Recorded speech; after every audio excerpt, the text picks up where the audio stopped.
எல்லாருக்கும் வணக்கம். இது உங்கள் study with Darshan YouTube channel. நம்ம இந்த வீடியோவில் நவம்பர் 14ஆம் தேதிக்கான கரண்ட் அஃபேர்ஸ் பார்க்க போகிறோம். இன்றைக்கான கரண்ட் அஃபேர்ஸ் நம்ம பார்க்கறதுக்கு முன்னாடி எஸ்டர்டே கரண்ட் அஃபேர்ஸ் ஒரு தடவை ரிவிஷன் பார்த்துட்டு ஸ்டார்ட் பண்ணலாம். ஸோ நவம்பர் 13ஆம் தேதிக்கான கரண்ட் அஃபேர்ஸ். ஃபர்ஸ்ட் கொஸ்டின், யுனெஸ்கோவின் 12வது தலைமை இயக்குநராக நியமிக்கப்பட்டவர் யார்? Answer Khalid El Enany. Khalid El Enany. இந்தியாவின் முதல் நவீன நதி படகு முனையமானது எங்கு தொடங்கப்பட்டுள்ளது? ஆன்சர் குவாஹாத்தி. இந்தியாவின் மிகப்பெரிய பசுமை ஹைட்ரஜன் ஆலை எங்கு நிறுவப்பட்டுள்ளது? ஆன்சர் கர்நாடகாவின் விஜயநகரத்தில் நிறுவப்பட்டிருக்கு. யூபிஎஸ்சி முதன்மை தேர்வில் தேர்ச்சி பெறும் முதன்மை மாணவர்களுக்கு டேஷ் ஊக்கத்தொகையானது தமிழ்நாட்டில் வழங்கப்படுகிறது? ஆன்சர் 50,000 ரூபாய். தமிழ்நாட்டின் கோவளம் கடற்கரை தொடர்ச்சியாக எத்தனையாவது ஆண்டாக நீலக்கொடி சான்றிதழை பெற்றுள்ளது, தக்க வைத்துக் கொண்டுள்ளது? ஆன்சர் 5வது ஆண்டாக. தூய்மை பணியாளர்களுக்கு இலவச உணவு வழங்கும் திட்டம் எந்த நாளில் தொடங்கி வைக்கப்பட உள்ளது? ஆன்சர் நவம்பர் 15ஆம் தேதி. வின்பாக்ஸ் என்பது கீழ்கண்ட எந்த இரு நாடுகளுக்கு இடையிலான கூட்டு இராணுவ பயிற்சி? ஆன்சர் இந்தியா மற்றும் வியட்நாம். மாருஜ்வாலா பயிற்சி எங்கு நடைபெற்றது? ஆன்சர் ஜெய்சால்மர், ராஜஸ்தானின் ஜெய்சால்மர். டெல்லி குண்டுவெடிப்பு சம்பவம் தொடர்பாக விசாரிக்க யாருடைய தலைமையில் குழு அமைக்கப்பட்டுள்ளது? ஆன்சர் விஜய் சஹாரே தலைமையில் குழு. இந்தியாவின் வேலையின்மை விகிதம் 2025-26ஆம் ஆண்டு நிதியாண்டில் 2வது காலாண்டில் எத்தனை சதவீதமாக குறைந்துள்ளது? ஆன்சர் 5.2% குறைஞ்சிருக்கு. இப்போ இன்றைக்கான கரண்ட் அஃபேர்ஸ் பார்க்கலாம். So 14 November current affairs. அதுக்கு முன்னாடி இப்போ 17ஆம் தேதி பார்த்தீங்கன்னா ஜிஎஸ் பேட்ச் நம்ம சேனலில் ஸ்டார்ட் ஆகுது. யூனிட் 1 to 6 வரைக்கும் கவர் பண்ணுவோம். அதே மாதிரி குரூப் 1 ப்ரிலிம்ஸ் டெஸ்ட் பேட்ச் 20ஆம் தேதி நவம்பர் ஸ்டார்ட் ஆகுது. இதை பற்றி டீட்டெயில் டிஸ்கிரிப்ஷனில் கொடுத்துருக்கோம், செக் பண்ணி பார்த்துக்கோங்க. இப்போ நம்ம இன்றைக்கான கரண்ட் அஃபேர்ஸ் ஸ்டார்ட் பண்ணலாம். ஃபர்ஸ்ட் இம்பார்ட்டன்ட் டேவோட ஸ்டார்ட் பண்ணலாம். இன்னைக்கு என்ன டே அப்படின்னா குழந்தைகள் தினம், சில்ட்ரன்ஸ் டே செலிப்ரேட் பண்றோம். சரி, சில்ட்ரன்ஸ் டேன்னு சொல்லிட்டு ஏன் இங்க நேருடைய பிக்சரை வச்சிருக்கோம் அப்படின்னா, நம்ம எல்லாருக்குமே தெரியும் ஜவஹர்லால் நேருடைய பிறந்த நாள் தான் நம்ம குழந்தைகள் தினமாக செலிப்ரேட் பண்றோம். ஸோ அவருடைய பிறந்த நாள் என்ன அப்படின்னா நவம்பர் 14ஆம் தேதி. அதை தான் சில்ட்ரன்ஸ் டேவா செலிப்ரேட் பண்றோம். ஜவஹர்லால் நேரு நம்ம நாட்டுடைய முதல் பிரதமர் மற்றும் நீண்ட கால பிரதமராக இருந்தவர் ஜவஹர்லால் நேரு தான். ஸோ இவர் பார்த்தீங்கன்னா 1947 ஆகஸ்ட் 15லேருந்து 1964 மே 27ஆம் தேதி வரைக்கும் நம்ம நாட்டுடைய பிரதமராக இருந்திருக்காரு, முதல் மற்றும் நீண்ட கால பிரதமர். நெக்ஸ்ட், இவர் நவீன இந்தியாவின் சிற்பி அப்படின்னும் அழைக்கப்படுறாரு. இவருடைய பிறந்த நாள் குழந்தைகள் தினமாக செலிப்ரேட் பண்றோம். இதை ஞாபகம் வச்சுக்கோங்க. அடுத்து உங்களுக்கான கொஸ்டின், நீண்ட கால பிரதமர் ஜவஹர்லால் நேருன்னு பார்க்குறோம். 2வது நீண்ட கால பிரதமர் யார்? இதுக்கான ஆன்சரை கமெண்ட் பண்ணுங்க. இது உங்களுக்கான கொஸ்டின், எல்லாருமே ஆன்சர் பண்ணலாம். ஃபர்ஸ்ட் நேஷனல் டாபிக் பாருங்க. இந்தியாவில் காசநோய் பாதிப்பு 2024 லட்சம் பேரில் எத்தனை பேராக குறைந்துள்ளது? ஆன்சர் 187 பேராக குறைஞ்சிருக்கு. இந்தியாவில் காசநோயால் பாதிக்கப்பட்டவங்களுடைய எண்ணிக்கை இப்போ 1 லட்சம் பேர் இருக்காங்க அப்படின்னா அதுல 187 பேர் அப்படிங்கிற அளவுக்கு அந்த பாதிப்பு குறைஞ்சிருக்கு அப்படின்னு சொல்லிட்டு இப்போ வேர்ல்டு ஹெல்த் ஆர்கனைசேஷன், உலக சுகாதார நிறுவனமானது தெரிவிச்சிருக்கு. ஸோ அதுக்கு முன்னாடி ஃபர்ஸ்ட் 2015 பார்த்தீங்கன்னா இந்த காசநோயால் பாதிக்கப்பட்டவங்களோட எண்ணிக்கை அப்படிங்கிறது 1 லட்சம் பேர்ல 237 பேர் அப்படிங்கிற அளவுல இருந்துச்சு. இப்போ அது குறைஞ்சிருக்கு. 2024 1 லட்சம் பேர்ல இப்போ எவ்வளவு பேர் தான் இருக்காங்க? 187 பேர் தான் காசநோயால் பாதிக்கப்படுறாங்க அப்படின்னு சொல்லி தெரிவிச்சிருக்காங்க. நெக்ஸ்ட், உலக சுகாதார நிறுவனம் இதை சொல்லியிருக்காங்க. நம்ம சுகாதாரத்துறை என்ன சொல்லியிருக்காங்கன்னா, நம்ம நாட்டுல 21% காசநோய் பாதிப்பானது குறைஞ்சிருக்கு அப்படின்னு சொல்லி தெரிவிச்சிருக்காங்க. உலக அளவோடு ஒப்பிடும்போது 2 மடங்கு காசநோய் பாதிப்பு நம்ம நாட்டுல குறைஞ்சிருக்கு அப்படின்னு மத்திய சுகாதாரத்துறை தெரிவிச்சிருக்கு. நெக்ஸ்ட், இந்த காசநோய் அப்படிங்கிறது ஒரு பாக்டீரியானால ஏற்படக்கூடிய ஒரு தொற்று நோய், பிறருக்கு பரவக்கூடிய நோய் தான் இந்த காசநோய் அப்படிங்கிறது. என்ன பாக்டீரியானால ஏற்படுது அப்படின்னா மைக்கோபாக்டீரியம் டியூபர்குலோசிஸ் அப்படிங்கிற ஒரு பாக்டீரியானால ஏற்படுது. ஸோ இந்த நோய் பார்த்தீங்கன்னா முதன்மையாக நம்மளுடைய நுரையீரலை தான் பாதிக்கும்னு சொல்றாங்க. நுரையீரலை மட்டும்தான் பாதிக்கும்னு சொல்ல முடியாது. இது எலும்புகள், மூளை, தண்டுவடம், நிணநீர் மண்டலம் இந்த மாதிரி நம்மளுடைய உடம்புகளோட பிற பகுதிகளுக்கும் இந்த நோய் பாதிப்பை ஏற்படுத்தும் அப்படின்னு சொல்லி தெரிவிக்கிறாங்க. இந்த காசநோயை கூட இந்த வருஷத்துக்குள்ள 2025க்குள்ள ஒழிக்கிறதுக்கு டார்கெட் இருக்கு அப்படின்னு கூட நம்ம பார்த்துருப்போம் இந்தியாவில். அடுத்த சென்ட்ரல் கவர்மெண்ட் ஸ்கீம் தேசிய மின் இயக்க திட்டம் எந்த ஆண்டு மத்திய அரசால் கொண்டு வரப்பட்டது? ஆன்சர் 2020ஆம் ஆண்டு தான் தேசிய மின் இயக்க திட்டம் அப்படிங்கிற ஒரு மிஷன், ஒரு கொள்கை பாலிசியை வந்து இன்ட்ரடியூஸ் பண்ணியிருப்பாங்க. சில இதில் பார்த்தீங்கன்னா வெப்சைட்டில் வந்து 2030 அப்படின்னு போட்டிருக்காங்க. இதை ஏன் 2020 நான் கன்ஃபார்ம் பண்ணி சொல்கிறேன் அப்படின்னா, உச்சநீதிமன்றமே மென்ஷன் பண்ணியிருப்பாங்க இந்த திட்டம் கொண்டு வந்து 5 இயர்ஸ் ஆயிடுச்சு, இன்னுமே அதை இம்ப்ளிமெண்ட் பண்ணல அப்படிங்கிற மாதிரி பேசியிருப்பாங்க. அதனால இந்த இடத்துல 2020 மென்ஷன் பண்ணுறேன். ஒரு சில வெப்சைட்ல வந்து 2013 தான் இருக்கு. சரியா? சரி கவனிங்க. National electric mobility mission plan 2020 எதுக்காக இந்த பிளான் அப்படின்னா அதுலேயே பாருங்க எலக்ட்ரிக் அப்படின்னு சொல்லியிருக்கான். அதாவது இப்போ வெஹிக்கிள் நம்ம பயன்படுத்தக்கூடிய இந்த வாகனங்கள்லாம் மேக்சிமம் இந்த பெட்ரோல் டீசல்னால இயங்கக்கூடிய ஒரு எரிபொருளை கொண்ட வாகனங்களை தான் நம்ம யூஸ் பண்ணுறோம். அது எல்லாத்தையுமே எலக்ட்ரிக் வெஹிக்கிளாக மாற்றணும். நீங்கள் முழுசாக எலக்ட்ரிக் வெஹிக்கிளாக மாற்றலாட்டி கூட பரவாயில்ல, ஹைப்ரிட் வாகனமாக கூட மாற்றலாம். ஹைப்ரிட் அப்படின்னா 2 வகையான எரிபொருளால் இயங்கக்கூடிய ஒரு வாகனத்தை தான் ஹைப்ரிட். அதாவது 1க்கு மேற்பட்ட எரிபொருளை கொண்டு இயங்கக்கூடிய வாகனத்தை நம்ம ஹைப்ரிட் வாகனம் அப்படின்னு சொல்லுவோம். பெட்ரோல்லையும் இயங்கும், மின்சாரத்துலையும் இயங்கும். அந்த மாதிரி ஹைப்ரிட் வாகனமாகவும் நீங்கள் பயன்படுத்தலாம். இதனால என்ன யூஸ், எதுக்காக நம்ம இதை கொண்டு வரணும் இந்த பிளான் அப்படின்னா, சுற்றுச்சூழல் பாதிக்குது. ஏன்னா பெட்ரோல் டீசல் யூஸ் பண்றதுனால அதிகமாக கரியமில வாயு ரிலீஸ் ஆகுது, புகை ரிலீஸ் ஆகுது. அதனால கரியமில வாயு வளிமண்டலத்துல கலக்குது. இது சுற்றுச்சூழலுக்கு ஆபத்தான ஒண்ணா இருக்கு. ஸோ அதனால சுற்றுச்சூழலுக்கு பாதுகாப்பாகவும் காற்று மாசை வந்து கட்டுப்படுத்தணும் அப்படின்னும் மின் வாகன பயன்பாட்டை அதுக்காக மக்கள்கிட்ட ஊக்குவிக்கணும் அப்படிங்கிறதுக்காக தான் இந்த தேசிய மின் இயக்க திட்டம் 2020 அப்படிங்கிறத அறிமுகப்படுத்துறாங்க. ஆனா இதை அறிமுகப்படுத்தி 5 வருஷம் ஆகியும் இதை செயல்படுத்தல அப்படின்னு சொல்லி, இம்ப்ளிமெண்ட் பண்ணல அப்படின்னு சொல்லிட்டு உச்சநீதிமன்றத்துல ஒரு மனு தாக்கல் செஞ்சிருக்காங்க. அதை விசாரிச்ச உச்சநீதிமன்றம் என்ன சொல்லியிருக்காங்க அப்படின்னா, இந்த மின் வாகன கொள்கையை மாநகரங்கள்ல இருந்து நடைமுறைப்படுத்தணும். நீங்க பெரிய பெரிய மாநகரங்கள் இருக்கு இல்லையா, அங்கேருந்து நீங்க நடைமுறைப்படுத்த ஸ்டார்ட் பண்ணுங்க அப்படின்னு சொல்லி உச்சநீதிமன்றம் தெரிவிச்சிருக்கு.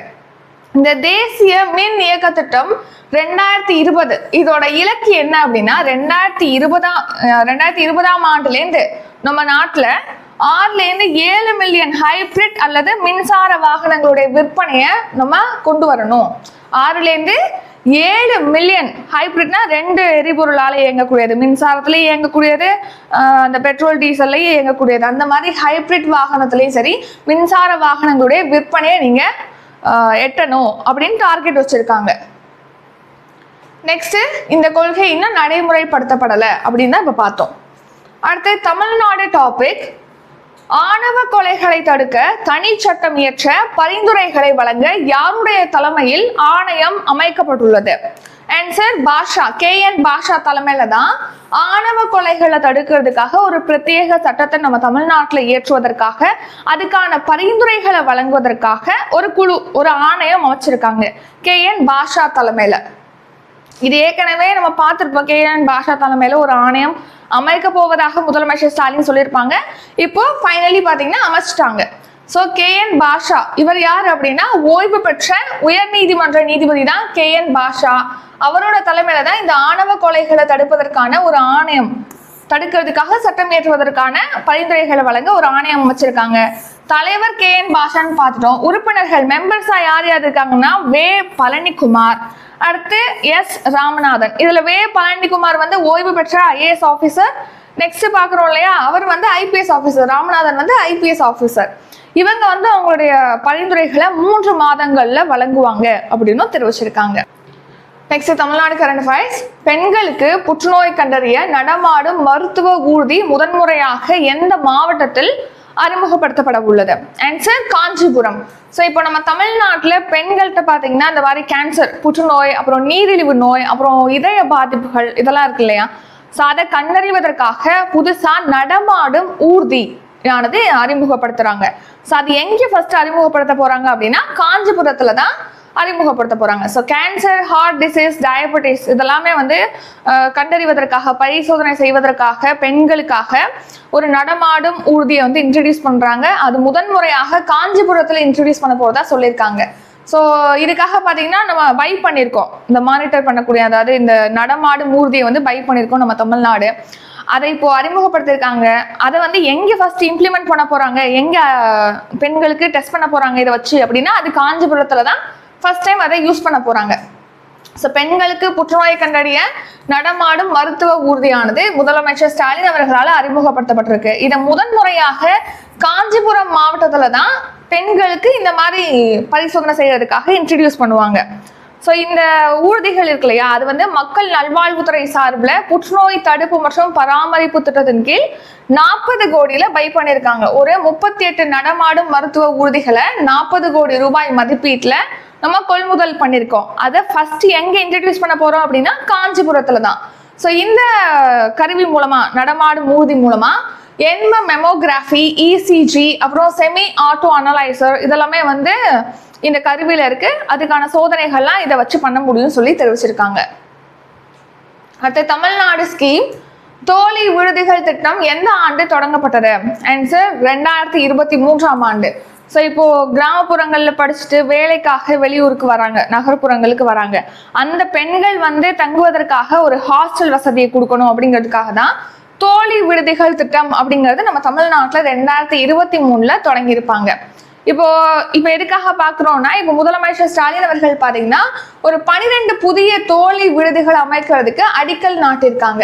ஸோ எவ்வளவு கோடியில் அமைக்க போறாங்கன்னா 62.51 கோடியில் அமைக்க போறாங்க. இந்த தோழி விடுதிகள் திட்டம் அப்படிங்கிறது சமூக நலன் மற்றும் மகளிர் உரிமைத்துறை சார்பில் தான் செயல்படுத்தப்படுகிறது.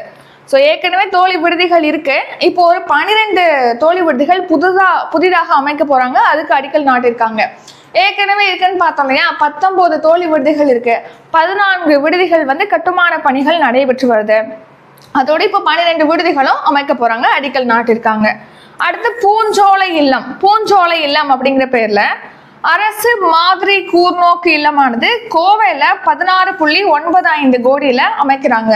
அதே மாதிரி திருச்சியில் உள்ள அரசு கூர்நோக்கு இல்லத்துல பாத்தீங்கன்னா ஒரு சில கட்டடங்கள் வந்து கட்ட போறாங்க 10.95 கோடியில. இந்த பூஞ்சோலை இல்லம் எங்க அமைக்கிறாங்க? கோவையில் அமைக்கிறாங்க. தோழி விடுதிகள் திட்டம் எப்போ ஸ்டார்ட் பண்ணாங்க, யாருக்காக ஸ்டார்ட் பண்ணாங்க, அதை ஞாபகம் வச்சுக்கணும். இந்த வருஷ பட்ஜெட்ல பாத்தீங்கன்னா தோழி விடுதிகள் திட்டத்துக்காக 77 கோடி ஒதுக்கீடு செஞ்சிருக்காங்க பட்ஜெட்ல. அடுத்து ரீசன்ட் நியூஸ், தோழி விடுதிகள் மாதிரியே திருநங்கைகள் தங்குவதற்காக அரண் இல்லம் அப்படிங்கிறது ஸ்டார்ட் பண்ணிருக்காங்க. ஸோ முதல் கட்டமா சென்னையிலையும் மதுரையிலையும் தான் அரண் இல்லம் அப்படிங்கிறது தொடங்கப்பட்டிருக்கு. அடுத்து அகல் விளக்கு திட்டம். இது பெண் குழந்தைகளுக்கு பாத்தீங்கன்னா இந்த இணையத்தை யூஸ் பண்றது குறித்து விழிப்புணர்வு ஏற்படுத்துறதுக்காக அகல் விளக்கு திட்டம். அடுத்து முதல்வரின் காக்கும் கரங்கள் திட்டம்ங்கிறது முன்னாள் படை வீரர்கள் தொழில் தொடங்கி அவங்க ஒரு தொழில் முனைவோராக ஊக்குவிக்கிறதுக்காக கடன் உதவிகளானது வழங்கப்படுகிறது, நிதி உதவி. அடுத்து பெற்றோரை இழந்த குழந்தைகளுக்கு அன்பு கரங்கள் திட்டம். இந்த திட்டத்தின் கீழ் பாத்தீங்கன்னா அந்த பெற்றோர் இழந்த குழந்தைகளுக்கு மந்த்லி வந்து 2000 ரூபி அவங்களுடைய வங்கி கணக்குல டெபாசிட் பண்றாங்க. அடுத்து ஒரே தேசம் ஒரே ரேஷன் கார்டு திட்டம் 2020 ஸ்டார்ட் பண்ணிருப்பாங்க. முதல்வர் திறனறி தேர்வு திட்டம் 2023. மக்களை தேடி மருத்துவம் திட்டம் வந்து 2021 லான்ச் பண்ணிருப்பாங்க. Next defence current affairs. Amphex 2025. Amphex 2025 என்ற முப்படைகளின் போர் பயிற்சி எங்கு நடைபெற்றது? ஆன்சர் குஜராத். ஸோ குஜராத்ல தான் போர்பந்தர் அப்படிங்கிற இடத்துல வந்து ஆம்பெக்ஸ் அப்படிங்கிற ஒரு முப்படை போர் பயிற்சி நடந்திருக்கு. ஸோ ரீசனாகவே பார்த்துருப்போம், இந்திய முப்படை, அதாவது இராணுவப்படை, கடற்படை, விமானப்படை மூன்றுமே இணைஞ்சு திரிசூல் அப்படிங்கிற ஒரு பயிற்சியை வந்து ஸ்டார்ட் பண்ணியிருக்காங்க குஜராத், ராஜஸ்தான் பகுதிகளில் அப்படின்னு சொல்லி நம்ம பார்த்துருப்போம். அதோட ஒரு பகுதியாக, திரிசூல் பயிற்சியோட ஒரு பகுதியாக தான் இந்த ஆம்பெக்ஸ் அப்படிங்கிற பயிற்சியும் இப்போ நடைபெற்றிருக்கு குஜராத்ல. ஸோ போர்பந்தர்ல மாதவ்பூர் பீச்சில் தான் இந்த பயிற்சி அப்படிங்கிறது நடந்திருக்கு. திரிசூல் பயிற்சி இப்போ குஜராத்ல வந்து நிறைவடைஞ்சிருக்கு. ஸோ இந்த திரிசூல் பயிற்சியோட ஒரு பகுதியாக தான் ஆம்பெக்ஸ் 2025 அப்படிங்கிற பயிற்சி நடத்தப்பட்டிருக்கு. ஸோ ராஜஸ்தான், குஜராத் உள்ளிட்ட மாநிலங்கள்ல திரிசூல் பயிற்சி நடைபெற்றது. அது இப்போ குஜராத்ல லாஸ்ட் ஃபைனல் பயிற்சி நிறைவடைஞ்சிருக்கு. அதோட ஒரு பகுதியாக இந்த ஆம்பெக்ஸ் பயிற்சிங்கிறது நடந்திருக்கும். அது பார்த்தீங்கன்னா மாதவ்பூர் கடற்கரை பகுதியில் நடந்திருக்கும் முப்படைகளோட போர் பயிற்சி. அந்த திரிசூல் பயிற்சி பார்த்தோம் இல்லையா, இதுல 30,000 ராணுவ வீரர்கள், 25 கப்பல், போர் விமானங்கள்லாம் பங்கேற்றது. அக்டோபர் 30 ஒரு 2 வீக்ஸுக்கு இந்த பயிற்சியை வந்து நடத்தியிருக்காங்க. அடுத்து டிஃபென்ஸ் கரண்ட் அஃபேர்ஸ். நாட்டில் முதல் முழு பெண்கள் அடங்கிய ட்ரோன் படைப்பிரிவு எங்கு தொடங்கப்பட்டுள்ளது? அண்ட் சார் மத்திய பிரதேச மாநிலம். ஸோ நாட்டிலே முதன்முறையாக இப்போ BSF பார்டர் செக்யூரிட்டி ஃபோர்ஸ் பார்த்தீங்கன்னா ட்ரோன் படைப்பிரிவு, முழு பெண்கள் அடங்கிய ஒரு ட்ரோன் படைப்பிரிவை ஸ்டார்ட் பண்ணியிருக்காங்க. அது எங்கன்னா மத்திய பிரதேச மாநிலத்தில். ஸோ இதில் பார்த்தீங்கன்னா ட்ரோன்களை பயன்படுத்துறது, ட்ரோன்களை உளவு பார்க்க பயன்படுத்துறது, எதிர்த்தாக்குதல் நடத்துறதுக்கு பயன்படுத்துறதுக்கெல்லாம் இந்த பெண்களுக்கு வந்து பயிற்சி அளிக்கப்படும் சொல்லியிருக்காங்க. அந்த தொடங்கியிருக்காங்க இல்லையா அந்த ட்ரோன் படைப்பிரிவு, முழு பெண்கள் அடங்கிய ட்ரோன் பிரிவு. ஸோ அதோட பேர் என்ன அப்படின்னா துர்கா ட்ரோன் படை. ஸோ நாட்டில் முதல் முழு பெண்கள் அடங்கிய ட்ரோன் படையோட பேரு துர்கா ட்ரோன் படை. இது வந்து BSF தான் ஸ்டார்ட் பண்ணியிருக்காங்க, பார்டர் செக்யூரிட்டி ஃபோர்ஸ், எல்லை பாதுகாப்பு படை. ஸோ மத்திய பிரதேச மாநிலத்தில் குவாலியர்ல இருக்கக்கூடிய ட்ரோன் போர் பயிற்சி பள்ளியில தான் இந்த துர்கா ட்ரோன் படை அப்படிங்கிறத ஸ்டார்ட் பண்ணியிருக்காங்க. அடுத்து BSF பத்தி பார்த்தோம்னா இது 1965ஆம் ஆண்டு டிசம்பர் 1 ஸ்டார்ட் பண்ணியிருக்காங்க. ஹெட் குவார்டர் புதுடெல்லியில இருக்கு. இதோட தலைமை தளபதியாக யார் இருக்காங்க அப்படின்னா தல்ஜித் சிங் சௌதரி வந்து இருக்காரு, தல்ஜித் சிங் சௌதரி. அடுத்து ரீசன்ட் நியூஸ், ட்ரோன் போர் பயிற்சி பள்ளி பார்த்தீங்கன்னா மத்திய பிரதேசத்துல இருக்கு. அதை தான் இப்போ நம்ம பார்த்தோம். நெக்ஸ்ட் நம்ம நாட்டின் முதல் அனைத்து மகளிர் ராணுவ பள்ளி அப்படிங்கிறது உத்தரப்பிரதேச மாநிலத்தில் அமைச்சிருக்காங்க. அனைத்து பெண்கள் மட்டுமே படிக்கக்கூடிய ஒரு ராணுவ பள்ளி. அந்த பள்ளியோட பேர் தான் சம்வித் குருகுலம் மகளிர் ராணுவ பள்ளி. அடுத்து மத்திய தொழில்துறை பாதுகாப்பு படை பார்த்தீங்கன்னா முதல்ல பெண்கள் மட்டுமே அடங்கிய ஒரு கமாண்டோ பிரிவை உருவாக்கி இருக்காங்க. அது அந்த கமாண்டோ பிரிவுல 1020 பெண்கள் வந்து இடம்பெற்றிருக்காங்க. CISFல, சென்ட்ரல் இண்டஸ்ட்ரியல் செக்யூரிட்டி ஃபோர்ஸ்ல தான் அந்த பெண்கள் அடங்கிய ஒரு கமாண்டோ பிரிவு இருக்கு. Next defence current affairs. இந்திய ராணுவத்திற்காக பீரங்கி எதிர்ப்பு ஏவுகணைகளை கீழ்கண்ட எந்த நிறுவனத்துடன் இணைந்து கொள்முதல் செய்ய ஒப்பந்தம் மேற்கொள்ளப்பட்டுள்ளது? ஆன்சர் பாரத் டைனமிக்ஸ் லிமிடெட் நிறுவனம். ஸோ இந்திய ராணுவத்துக்காக பீரங்கி எதிர்ப்பு ஏவுகணைகளை பை பண்றாங்க. அது யாருக்கிட்ட இருந்து பை பண்றாங்க அப்படின்னா இந்தியாவுடைய பாரத் டைனமிக்ஸ் அப்படிங்கிற பாரத் டைனமிக்ஸ் லிமிடெட் நிறுவனத்துக்கு தான் பை பண்றாங்க. ஸோ இப்போ 2095 கோடியில இப்போ என்ன பண்றாங்க, பீரங்கி எதிர்ப்பு ஏவுகணைகளை மத்திய பாதுகாப்புத்துறை வந்து கொள்முதல் செய்யறாங்க. ஸோ இன்வார் பீரங்கி எதிர்ப்பு ஏவுகணை. ஸோ அது வந்து 2995.70 கோடியில பை பண்றாங்க. எந்த நிறுவனத்துக்கு தேர்ந்து அப்படின்னா பாரத் டைனமிக் லிமிடெட் நிறுவனத்துக்கு தேர்ந்தா இந்த இன்வார் பீரங்கி எதிர்ப்பு ஏவுகணைகளை வந்து பை பண்றாங்க. ஸோ இதே மாதிரி ரீசெண்டா நம்ம ரஃபேல் போர் விமானங்களை வந்து பிரான்ஸ் தேர்ந்து பை பண்றதெல்லாம் பார்த்துருப்போம். ஸோ இந்த ஏவுகணை அப்படிங்கிறது பார்த்தீங்கன்னா லேசர் பொறுத்திருப்பாங்க. இது இலக்கை வந்து துல்லியமாக தாக்கும் அப்படின்னு தெரிவிச்சிருக்காங்க.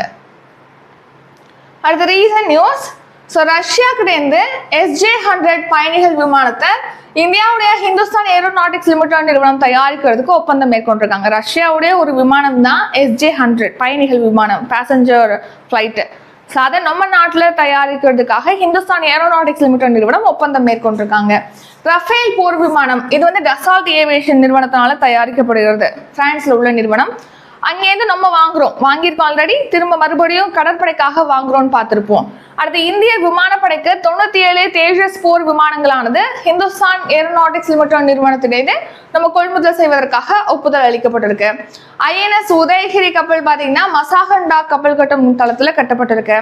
இந்திய கடற்படையுடைய பயன்பாட்டுக்காக 30 வான் கண்காணிப்பு ரேடார் ஆனது டாடா அட்வான்ஸ் சிஸ்டம்ஸ் லிமிடெட் நிறுவனத்துக்கு கொள்முதல் செய்கிறோம். அடுத்த சம்மிட்ஸ், G7 வெளியுறவு அமைச்சர்கள் கூட்டம் எங்கு நடைபெற்றது? Answer Canada. ஸோ கனடாவில் பார்த்தீங்கன்னா G7 குரூப் ஆஃப் 7 சொல்லி பார்ப்போம். அதாவது 7 நாடுகளுடைய வளர்ச்சி அடைந்த 7 நாடுகளுடைய ஒரு கூட்டமைப்பு தான் இந்த குரூப் ஆஃப் 7 G7 அப்படிங்கிறது. இந்த G7 கூட்டமைப்புக்கு இந்த வருஷம் யார் தலைமை பொறுப்பை ஏற்றிருக்கானா கனடா. ஸோ கனடாவில் தலைமையில் பார்த்தீங்கன்னா G7 மாநாடு அப்படிங்கிறது இப்போ கனடாவில் ரீசெண்டாக நடைபெற்றது. அதில் நம்ம இந்திய வெளியுறவு அமைச்சர் ஜெய்சங்கர் அவர்கள் பங்கேற்றிருக்காங்க. ஸோ எங்கே நடந்துச்சுன்னா கனடாவில் நயாகரா பிராந்தியத்தில் நவம்பர் 11 12 வரைக்கும் இந்த மாநாடு நடந்திருக்கு. இந்த மாநாட்டோட ஒரு பகுதியாக எரிசக்தி பாதுகாப்பு மற்றும் அரிய கனிமங்கள் அமர்வும் நடந்திருக்கு. அதுல நம்ம ஜெய்சங்கர் அவர்கள் பங்கேற்றிருக்காங்க. G7 7 நாடுகள் கொண்டதுன்னு பார்த்தோம் இல்லையா, அது என்னென்ன நாடுகள்னா கனடா, அடுத்து France, Germany, Italy, Japan, Britain, America ஆகிய 7 நாடுகளை கொண்ட கூட்டமைப்பு தான் G7. G7 1975 November 15 தொடங்கப்பட்டிருக்கு. அடுத்த ரீசன்ட் நியூஸ், ஐக்கிய நாடுகள் மனித உரிமைகள் கவுன்சிலின் 60வது கூட்டம் அப்படிங்கிறது ஜெனீவால நடைபெற்றது. வளர்ந்து வரும் அறிவியல் புதுமை மாநாடு புதுடெல்லியில் நடைபெற்றது. இஸ்ரேல் ஹமாஸ் போர் வந்து ஒரு 20 அம்ச கோரிக்கை விடுத்திருப்பாங்க. அதுக்கு அந்த அம்சத்துக்கு வந்து ஒப்புதல் அளிச்சு தற்காலிகமாக போரை நிறுத்திருப்பாங்க. ஸோ அதையடுத்து சர்வதேச அஹிம்சை மாநாடு எகிப்துல நடந்தது. ஆசியான் இந்தியா மாநாடு மலேசியால கோலாலம்பூர்ல நடைபெற்றது. இந்த வருஷம் ஷாங்காய் ஒத்துழைப்பு அமைப்புக்கு தலைமை பொறுப்பை சீனா ஏற்றிருந்தது. ஸோ அதன்படி சீனாவின் தியான்ஜன்ல மாநாடு நடந்துச்சு. கடல்சார் சர்வதேச உச்சி மாநாடுங்கிறது மும்பையில் நடைபெற்றது. Next sports current affairs. Jyothi Surekha கீழ்கண்ட எந்த விளையாட்டுடன் தொடர்புடையவர்? ஆன்சர் வில்வித்தை. ஸோ ஜோதி சுரேகா பார்த்தீங்கன்னா வில்வித்தை வீராங்கனை, இந்திய வில்வித்தை வீராங்கனை. இப்போ ரீசனாக இவங்க ஆசிய வில்வித்தை போட்டியில் தங்கப்பதக்கம் வின் பண்ணியிருக்காங்க. 2 தங்கப்பதக்கம் வின் பண்ணியிருக்காங்க. காம்பவுண்டு தனிநபர் பிரிவு, காம்பவுண்டு அணிகள் பிரிவில் இவங்க தங்கப்பதக்கம் வின் பண்ணியிருக்காங்க. ஆசிய வில்வித்தை சாம்பியன்ஷிப் போட்டி வங்கதேசத்துல நடைபெற்றது. அதுல காம்பவுண்ட் மகளிர் அணிகள் பிரிவுல ஜோதி சுரேகா, தீப்ஷிகா, பிரதிகா, பிரதீப் இவங்க அடங்கிய கூட்டணி வந்து கோல்டு மெடல் வின் பண்ணிருக்காங்க. அதே காம்பவுண்ட் மகளிர் தனிநபர் பிரிவு அதுல இந்தியாவின் ஜோதி சுரேகா தங்கப்பதக்கம் வின் பண்ணிருக்காங்க. காம்பவுண்ட் கலப்பு அணிகள் பிரிவுல அபிஷேக் வர்மா, தீப்ஷிகா ஆகியோரின் கூட்டணி வந்து தங்கப்பதக்கம் வின் பண்ணிருக்காங்க. அடுத்து ஷார்ட் நியூஸ். தமிழக அரசு ஊழியர்களுக்கு பார்த்தீங்கன்னா அகவிலைப்படியை வந்து 3% இன்க்ரீஸ் பண்ணியிருக்காங்க. ஏற்கனவே ஒரு 55 இருந்துச்சு அகவிலைப்படி, 3% இன்க்ரீஸ் பண்ணி 58% அதிகப்படுத்தியிருக்காங்க. அடுத்து பிரபல திரைப்பட கலை இயக்குனர் தோட்டா தரணி அவர்களுக்கு பிரான்ஸ் நாடு பார்த்தீங்கன்னா செவாலியா விருது வந்து அறிவிச்சிருக்காங்க. செவாலியா விருது அதை கொடுத்துருக்காங்க. அடுத்து இப்போ இன்றைக்கான கரண்ட் அஃபேர்ஸ் ரிவிஷன் பார்க்கலாம். அதுக்கு முன்னாடி இப்போ அக்டோபர் மந்த் நம்ம சேனல்ல ரெடி பண்ணியாச்சு.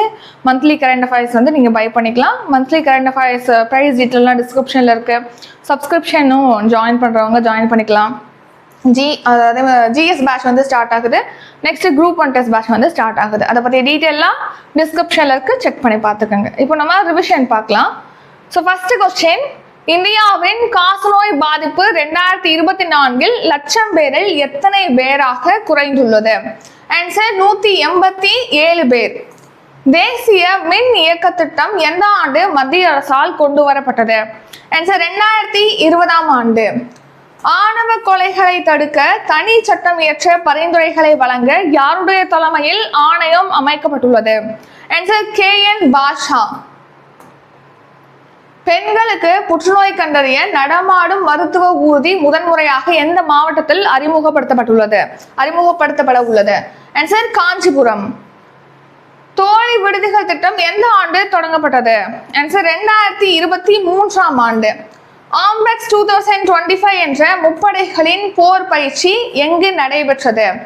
ஆன்சர் குஜராத். நாட்டில் முதல் முழு பெண்கள் அடங்கிய ட்ரோன் படை எங்கு தொடங்கப்பட்டுள்ளது? ஆன்சர் மத்திய பிரதேச மாநிலம். இந்திய ராணுவத்திற்காக பீரங்கி எதிர்ப்பு ஏவுகணைகளை கீழ்கண்ட எந்த நிறுவனத்துடன் இணைந்து கொள்முதல் செய்ய ஒப்பந்தம் மேற்கொள்ளப்பட்டுள்ளது? ஆன்சர் பாரத் டைனமிக்ஸ் நிறுவனம். G7 வெளியுறவு அமைச்சர்கள் கூட்டம் எங்கு நடைபெற்றது? Answer Canada. ஜோதி சுரேகா கீழ்கண்ட எந்த விளையாட்டுடன் தொடர்புடையவர்? ஆன்சர் வில்வித்தை. இத்துடன் இன்றைக்கான கரண்ட் அஃபேர்ஸ் வீடியோ நிறைவடைகிறது. இந்த வீடியோ உங்களுக்கு பிடிச்சிருந்தா லைக் பண்ணுங்க, ஷேர் பண்ணுங்க. நம்ம சேனல்ல நீங்க இன்னும் சப்ஸ்கிரைப் பண்ணலன்னா மறக்காம சப்ஸ்கிரைப் பண்ணிக்கோங்க. நன்றி, வணக்கம்.